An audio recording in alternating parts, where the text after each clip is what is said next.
bisa dipotong.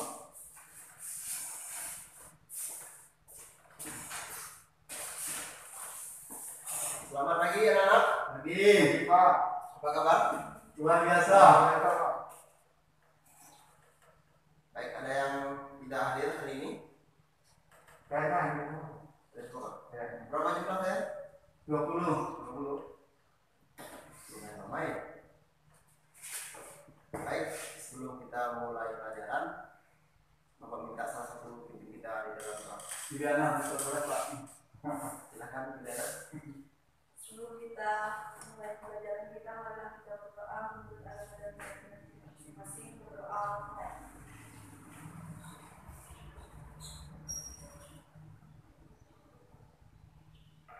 Berdoa selesai. Baik. Ada yang belum makan? Sudah, Pak. Sudah Pak? Sudah. Sudah mandi? Sudah. Segar semua ya? Sudah. Sudah siap belajar belum? Siap. Baik, kita belajar, masuk ke materi, sama-sama belajar. Ada yang sudah baca buku tadi malam? Belum untuk materi hari ini. Belum. Baik, untuk materi kita hari ini mengenai peran daerah dalam kerangka NKRI. Dari sininya nggak bisa berfungsi.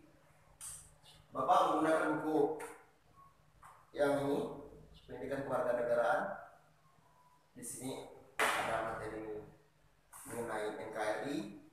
Cuman lebih sudah Bapak ringkas di sini di poin-poinnya, bisa nanti filenya diambil dan di print untuk dipelajari sebagai bahan ulangan. Langsung masuk ke bagian materi.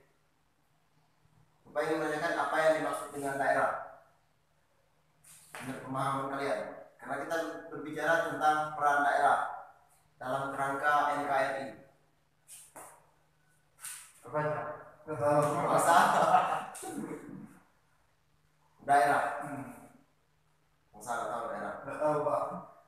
Baik, di sini daerah menurut Undang-Undang Nomor 32 Tahun 2004 bahwasanya daerah disebut sebagai otonomi daerah adalah kesatuan masyarakat hukum yang mempunyai batas wilayah. Yang pertama batas wilayah, yang kedua berwenang mengatur, mengurus urusan pemerintah dan kepentingan masyarakat. Selanjutnya pertanyaan Bapak, apa perbedaan wilayah dengan daerah? Perbedaannya apakah sama atau adik kakak? Hampir sama. Sama. Menurut Aris gimana? Daerah itu apa? Mungkin daerah itu berkaitan dengan apa namanya, lebih ke sukunya, Pak. Di suku. Nah, Lalu wilayah? sedangkan wilayah itu lebih mencakup apa, satu kabupaten gitu. Oh, betul. Mendekati bangsa? Saya tidak tahu, Pak. Tidak tahu. Wilayah gimana? Sama Pak. Sama dengan siapa? Sama dengan bangsa? Soalnya Bapak. Baik, Bapak menerangkan sedikit bahwa wilayah menurut KBBI bahwasanya wilayah ini adalah disebut juga daerah, cuman dia lebih kepada perbatasan provinsi. Perbatasan provinsi atau kabupaten. Kecamatan dia lebih ke spesifik batas negara atau batas pemerintah dalam negara. Terus selanjutnya apa yang dimaksud dengan NKRI atau pengertian dari NKRI itu sendiri menurut pengetahuan yang akan kita ambil? NKRI, mungkin bangsa bisa menjawab NKRI itu pada dasar Indri Kesatuan Kewarganegaraan Indonesia. Tidak tahu, Pak. Ades? Tidak tahu. Pengertiannya? Iya, pengertian dari NKRI menurut pemahaman. Pidana. Iya kan? Pidana? Udah tahu Pak. Tahu? Bangsa nggak tahu nih. Tidak tahu, Pak. NKRI artinya Negara Kesatuan Republik Indonesia. Terus di dalam NKRI ini diterangkan juga dalam Undang-Undang Dasar 1945 pengertian NKRI secara umum, yaitu diterangkan pada pasal 1 ayat 1 dalam UUD 1945 yang berbunyi negara Indonesia ialah negara kesatuan yang berbentuk republik. Jadi negara Indonesia ini berbentuk republik, bukan berbentuk kerajaan atau monarki atau absolut. Nah, Selanjutnya di dalam pasal 18 ayat 1 Undang-Undang 1945 menyatakan bahwa NKRI Indonesia dibagi atas daerah, provinsi, dan daerah provinsi itu dibagi atas kabupaten dan kota. Jadi di dalam negara kita, negara Indonesia dibagi ada provinsi, provinsi itu ada berbagai macam, ada 38 provinsi kalau tidak salah. 34 Pak. 34 Ya. Oke, lebih jauh ya. Lebih 30 provinsi. Terus dibagi lagi kabupatennya, ada beberapa kabupaten dan ada beberapa kota. 36 kabupaten kota. Berapa sah? 366 kabupaten kota. Kira 96. Ya. Bentar Bang Sadiq. Benar Pak. Benar. Selanjutnya peran daerah dalam memperjuangkan kemerdekaan. Kemerdekaan bangsa Indonesia merupakan hasil dari perjuangan seluruh rakyat, bukan hanya perjuangan daerah bangsa atau daerah Aceh sendiri atau daerah Juliana, melainkan seluruh dari keseluruhan bangsa Indonesia itu berjuang bersama bersatu melawan penjajahan untuk bisa mempertahankan negara kita.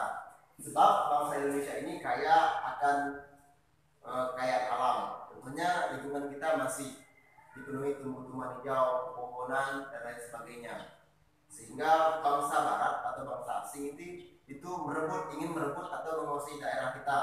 Tetapi bangsa Indonesia ini tidak kunjung padam, tetap semangat dengan apa yang mereka punya untuk bisa mempertahankan negara kita. Nah, seharusnya kalian bisa melihat ini. Ini masyarakat kepada perlawanan rakyat Sumatera Barat dalam rangka perang Padri. Perang Padri itu bisa dikatakan perang konflik dalam masalah agama sebelum penjajahan. Sebelum perang penjajahan itu mulai gitu. Jadi ini sebelum penjajahan mulai itu sudah ada konflik sendiri di dalam negara kita. Perang agama. Perang kayak perselisihan gitu, menunjukkan antar agama.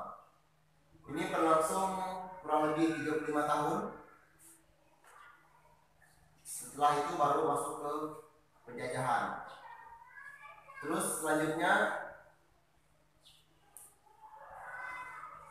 perubahan strategi kebangkitan nasional pada tahun 1908. Perjuangan Indonesia itu berubah, yang awalnya perang secara fisik terus berubah menjadi perang dengan menggunakan organisasi melalui rempah-rempah atau tukar tukar barang antar barang, disebut barter. Selanjutnya berbagai peristiwa sejarah mencatat kegelisahan bangsa Indonesia, seperti peristiwa pertempuran Ambarawa, peristiwa Bandung Lautan Api, perang wilayah, terus perang gerilya Jenderal Sudirman, pertempuran 10 November 1945 di Surabaya, dan perjuangan yang lainnya. Di sini unsur terbentuknya negara itu ada 4 yang harus dipenuhi. Yang pertama adanya wilayah, yang kedua adanya rakyat, yang ketiga adanya pemerintahan yang berdaulat, dan yang keempat adanya pengakuan dari negara lain. Nah, 4 itu harus terpenuhi sehingga adanya satu negara. Kalau ada kurang gimana Pak? Kalau ada kurang belum bisa terpenuhi. Kalau lebih juga tidak bisa, karena 4 syarat ini harus dipenuhi. Harus pas ya? Ya, harus pas. Terus karakteristik daerah tempat tinggal dalam kerangka NKRI. Yang pertama, Indonesia adalah negara kepulauan disebut dengan maritim. Yang kedua, negara Indonesia adalah negara agraris. Bangsa tahu apa itu negara agraris? Tidak tahu Pak. Tidak tahu agraris? Belum tahu Pak. Tidak ya?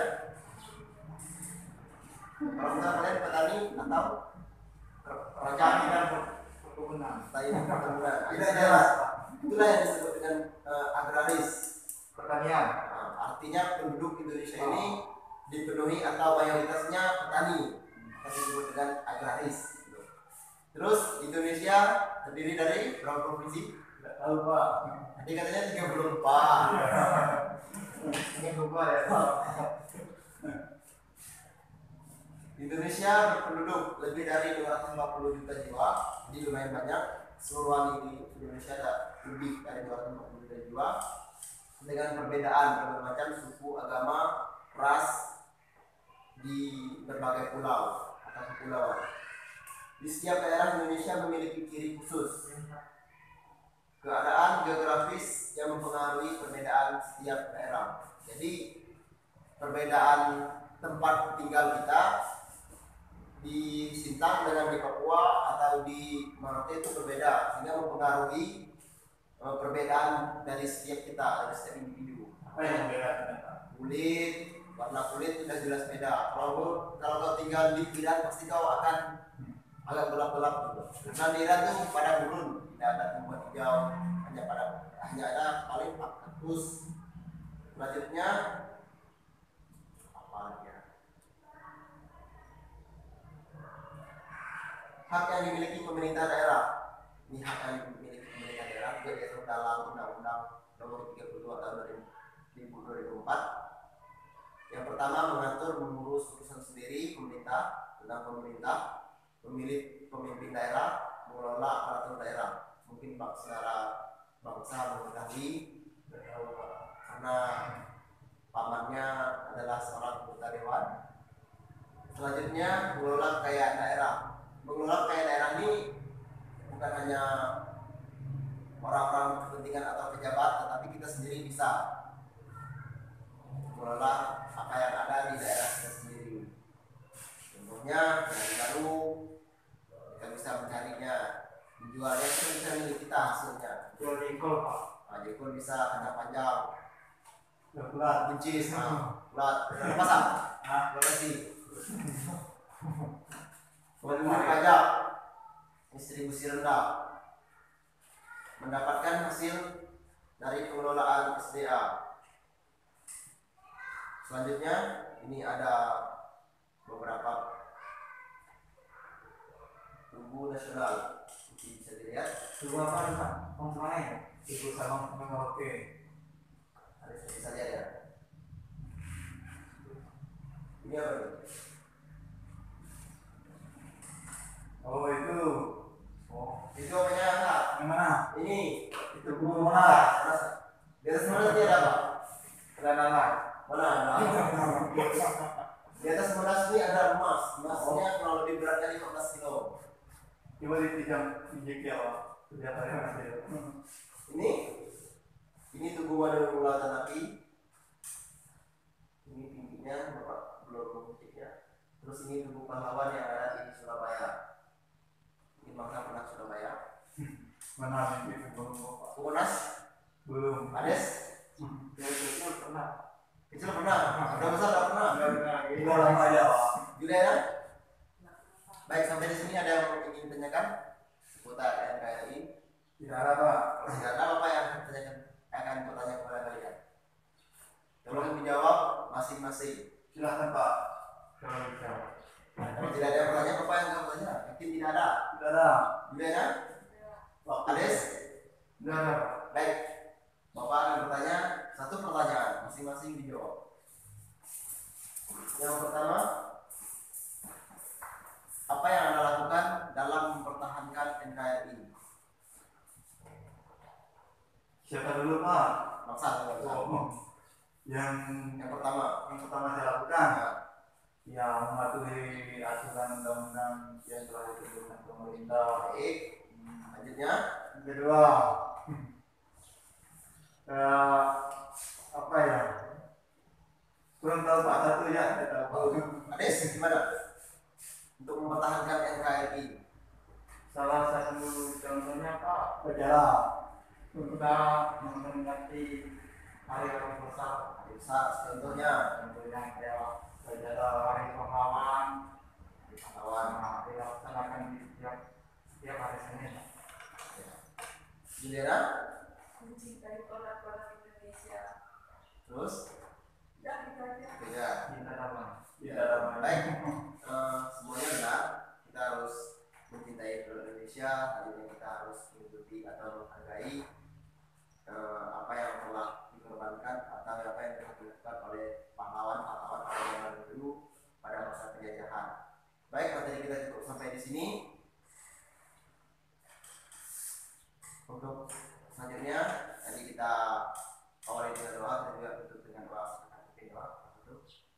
Pak, betul. Sebelum kita pulang, mari kita berdoa, kita akan masing-masing berdoa.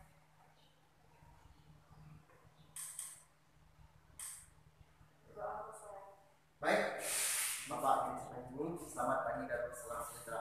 Pak.